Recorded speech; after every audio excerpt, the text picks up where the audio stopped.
It was so traumatic. Don't ever do that with no anesthesia like I did. Hi everyone, good morning. I just got to the salon now and I'm actually gonna have breakfast with you and then talk about I'm actually preparing my breakfast now. It's not even like preparing my breakfast. I just have like my coffee here and I'm making these. Well, I'm making, they are ready, but you have to microwave them for a couple of seconds, like 20 seconds. This one I put for a little bit longer, like 30 seconds, because it's a bit bigger and a bit drier than the other ones. This tastes so nice, but if you don't put this in the microwave, then it's like so dry. Wait. Ooh, this looks good. Well, maybe not in this paper. So you're not supposed to put the packaging inside the microwave, but you see them. So I was on my phone the other day.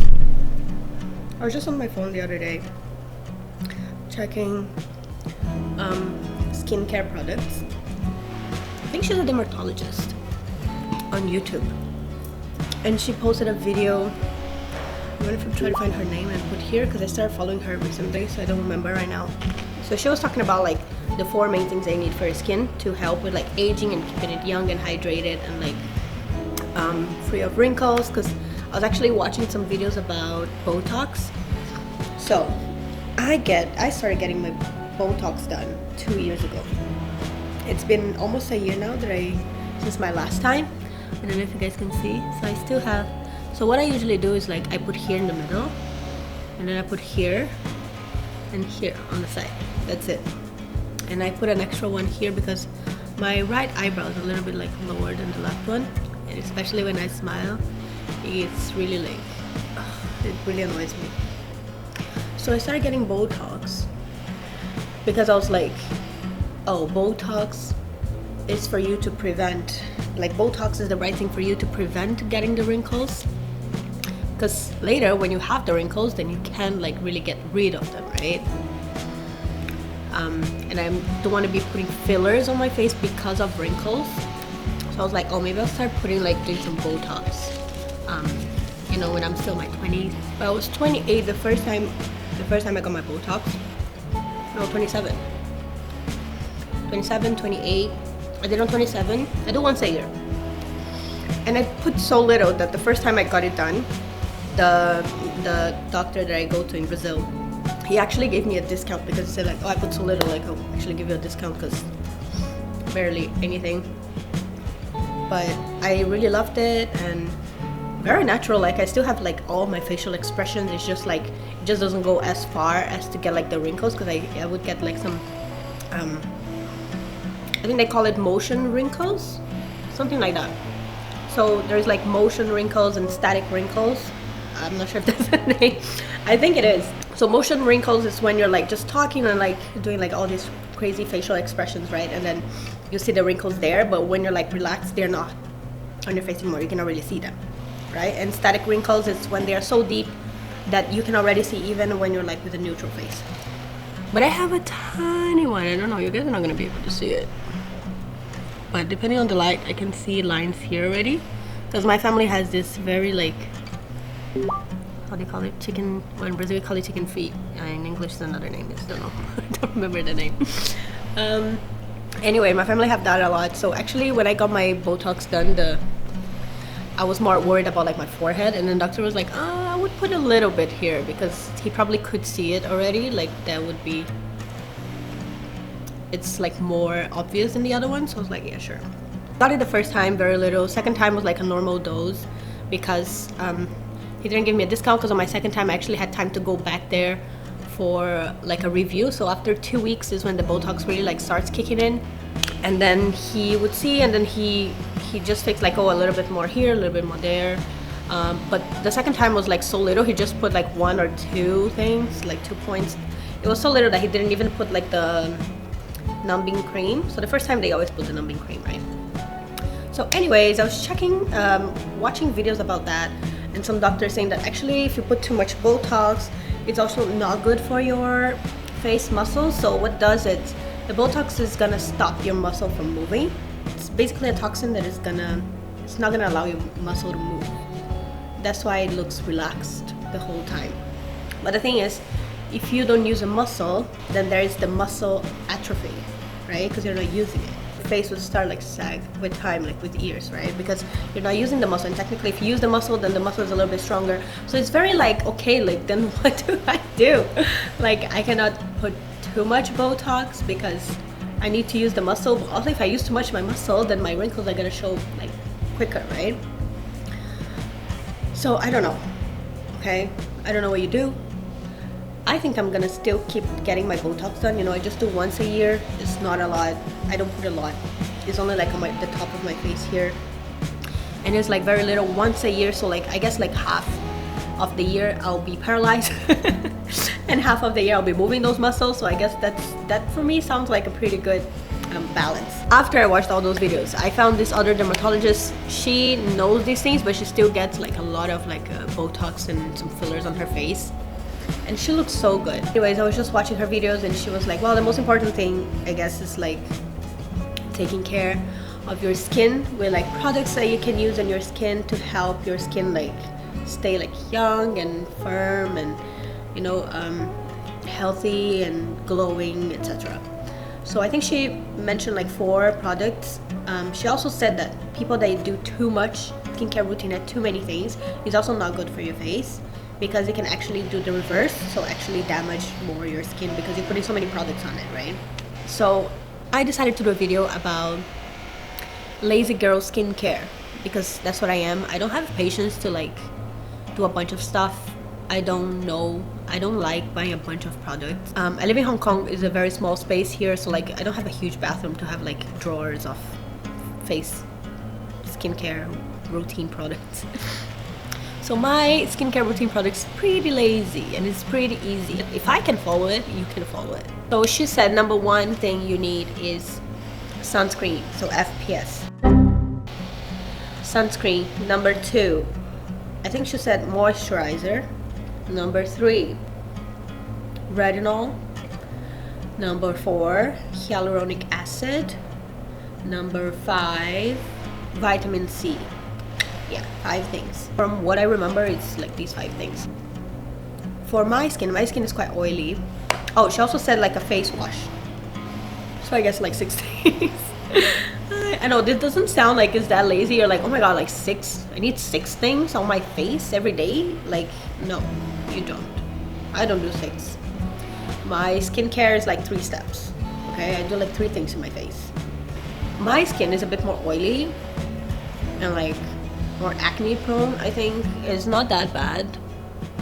It's not bad. I don't have like big breakouts. When I have, it's usually either I'm stressed, my period's coming, or I ate like sometimes if I go out on the weekend and then I have a birthday party and then we go like eat pizza and like greasy stuff and like a lot of, you know, like not very healthy food, then I'll have like a little bit breakout, like a couple of pimples, but then I'm good after a couple of days, right? I usually have on my chin here, but it's because I work with lash extensions and I'm always wearing a face mask. So, starting with my sunscreen, I bought this in Ireland at Penny's, I think it was Penny's, right? They have 2 types. They have this one is like sun gel, so this one is like a matte skin finish, but I had the other one that is like the milk FS. Guys, I've been calling this FPS, it's SPF. I think in Portuguese it's FPS, isn't it? Anyways, SPF sunscreen. This one is the gel. They have the milk. The milk one is the one that I used this morning. More sunscreen texture. I was using the milk more because it's easier to put on your face, spread on your face. It's a little bit more liquid. This one I think is better for summer because summer is just so hot and humid. You can use any sunscreen for your face, guys. So the second one she said, very important, is moisturizer. What she said about moisturizers is don't fall for very expensive moisturizers, very expensive like face creams that don't really have any special ingredient, like active ingredient on it. Because she said a lot of these just like face creams are just overpriced moisturizers. So I don't really have a face moisturizer, but some creams that I bought here that have other active ingredients work the same way for me. So the first one I bought is the mini Lancome. This one. So this one is a cream. Look, there's a cream like. So this one is the one that I always bought here at the shop. Here in Hong Kong, they sell like miniatures of the big creams that they have. So I bought this one first and this one as well. Or some of the first ones that I usually buy because I'm usually too lazy to like invest on a big tub of cream. They're very expensive and I don't really understand which one is good, so I would just buy the miniatures and see which one I like. This one is for all about eyes. So this one is basically, it's mainly for reduce the dark circles and puffs on your eyes. Also a cream, a thicker cream, so if you get like a tiny bit, it goes a long way. So it lasts like forever. These two I use mainly like as a moisturizer. Well, there's another one here that I also use as moisturizer, but I bought it for like the third thing that she talked about, which was retinol. So retinol, when I got my botox done, was the only serum that the doctor there recommended me buying and putting on my forehead like every day. I'm not gonna really explain what retinol does, but I'm not a doctor. I'm not gonna know how to explain that. Anyway, so he gave me like this gel that I bought when I was in Brazil. But then I couldn't find like the same one here. I couldn't find online, so I started looking for other ones. I bought this one in a big pharmacy that we have here. Like, it works as retinol, but also works as like a moisturizing cream because it's really thick. So this one is from Neutrogena, Visible Repair. This one is really thick, and even like a little bit, just a little bit of it, it's also like, it's so much on your face. You barely need to touch it. I don't love it because I feel like it's like really thick on my skin, so that one I don't use a lot. At the end, I'm gonna tell you guys how often I use all these creams because I don't put all of this on my face every day. Also, talking about retinol, I got this one because that one was too thick, so I got a new one. So this one I got at Sephora. So it's a serum, so it's much lighter on my face. It doesn't feel like I'm like, you know, like blocking my pores, and I don't know, I just don't like it's very thick because then I get a little bit of like acne. Okay, so sunscreen, moisturizer, retinol, what else? Hyaluronic acid. For hyaluronic acid, I have two. So one is basically only hyaluronic acid from The Ordinary. Really nice, it's very thin. It's a very thin serum. Hyaluronic acid, I actually didn't know it was actually a thing to put on your face because I knew it from fillers, right? I got my lips done 7 years ago, well, almost 7 years ago, like 6.5 years ago. It was so traumatic. Don't ever do that with no anesthesia like I did. The guy I went to, he was like, oh, I don't like using anesthesia because sometimes the lips, like the muscles relax too much, and then I don't know proportions of your lips, and then I can inject like wrong, like more in one side than the other. And I was like, okay. And he's like, no, you'll be fine. I think they put maybe some numbing cream. It was so painful. It was me and two, like a doctor and like his assistant. I was on the bed or whatever. The doctor was like injecting stuff on my face, and I was like with my nails on my legs and like screaming like, ah! And the other guy, like his assistant, was like holding my hand and trying to calm me down. I was like, oh my god, fuck this. Like, how can people do this? It was so painful, so painful. And if you guys see the photos, I don't know what to say. It was really traumatic, and I hated like the bumps on my lips. But thank God it didn't happen, like nothing like too bad happened, because I did that for when I got married. So I had my wedding in like a couple of days. I was insane, and I lied to my mom. I didn't tell anyone. So the next day I went training at the gym, and then I had the bruise became a bruise here in one of the sides of my lips, and then everything here got purple, and my lips were really swollen. So I was the whole day with like ice, getting my hair done, and I was just holding a cup with ice, like here. But anyways, I don't know if it's because I trained. Like, the guy didn't say anything. I didn't know I couldn't train. Can I train? I don't know. Some people say I have to just lie down and do nothing. I was like normal. I was living life. And then I went to training, like a CrossFit type of training. Just did like some wall balls, blah, blah, blah. And then my mom arrived in the afternoon. So I was talking to her the whole day like this. And then she would be like, what are you doing? What are you doing, girl? One time she took my hand and she was like, what happened to your face? And then I was like, oh, I was training at the gym. And then I was doing wall balls and the wall ball fell on my face. And she got so mad. What are you doing? Are you stupid? You have a wedding coming, you do this stupid stuff. But then my aunt was right beside her. My aunt looked at me and she's like, that's not it. She got Botox. So she said Botox, but it was actually fillers. She meant fillers or something. It's like, she got Botox, she got Botox. And then my mom looked at me, she's like, did you get Botox? I got fillers. She's like, why do you do this stuff for the first time right before your wedding? And in my head was like, because it's right before my wedding, I want to look good. But I didn't really like realize that like it's a big risk. Something could have gone like really badly wrong. And then what would I do? You know, what if I have like an allergic reaction? You know, I don't know, what if it gets like infected or the guy really fucks up? It looks like this guy just knew how to inject stuff in you just well enough, but he did not know how to like sculpt a lip, you know. So that was my very traumatic story of lip fillers. I still want to get my lips done again. I love to. My upper lip's so small. And I talk, it disappears. But now I'm like so much more picky with who's gonna do my lips. Like I didn't go to like a dodgy place or anything, guys. It was not like a cheap, super cheap place. Like this was like a clinic in Brazil. No, I'm not that stupid. I didn't try to save money, go to the cheapest place. Like no, there was like way cheaper places to go. But wasn't like a super expensive one as well, right? So it was just like just a clinic that we had there in Brazil. I thought was safe enough. Well, at least it was safe enough that I didn't get in any like medical complications. So going back to hyaluronic acid, oh my god, I was talking. I don't know, people actually like putting hyaluronic acid on your face would actually help. I thought it was kind of something like collagen, right? You know how people take like collagen pills and creams and powders and blah blah blah. You know, when you eat the collagen, your body just interprets the collagen that you just ate as a regular protein, as if you're eating chicken, basically. They don't know that it's like, oh, this is collagen, let's send this to their skin. Like, no, it doesn't happen like that. So I thought hyaluronic acid was something like that, like, oh, I'm gonna just put on my face, but it's not gonna do much on my face because I'm not injecting on my face. Because I knew there are two types of hyaluronic acids that you inject.